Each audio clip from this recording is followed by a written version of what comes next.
Hello বন্ধুরা, তো আজকে আমি বাড়িতে রান্না করছি তো পটল, আলু আর কাঁকরোল দিয়ে নিরামিষ তরকারি। তো একটু ধুয়ে নিচ্ছি। তো এবার কড়াইতে একটু তেল দিয়ে, একটু লবণ দিয়ে, একটু হলুদ দিয়ে পনিরগুলোকে আগে ভেজে নিলাম।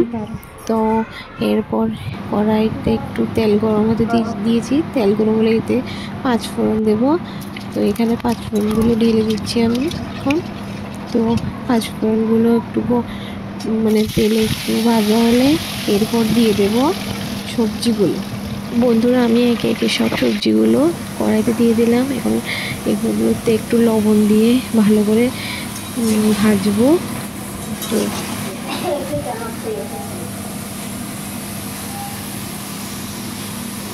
তো বন্ধুরা, আমি এখন কড়াইয়ের মধ্যে একে একে জিরে গুঁড়ো, ধনিয়া গুঁড়ো আর হলুদ গুঁড়ো আর মরিচের গুঁড়ো দিয়ে দিলাম। এরপরে এই সবজিগুলোকে ভালো করে নেড়ে দেব, যাতে এর মধ্যে মশলাগুলো ভালো করে লেগে যায়।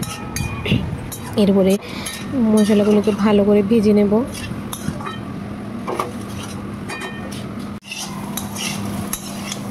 এখানে আমার মশলাগুলো ভেজে নেওয়া কমপ্লিট। তো এর মধ্যে দিয়ে দিলাম জল। তো এরপর দিয়ে দিলাম পনিরগুলো। তো কতক্ষণ রাখবো। তো এরপরে তরকারিগুলোকে নামিয়ে নেব। তো আজকে ভিডিও এই পর্যন্ত।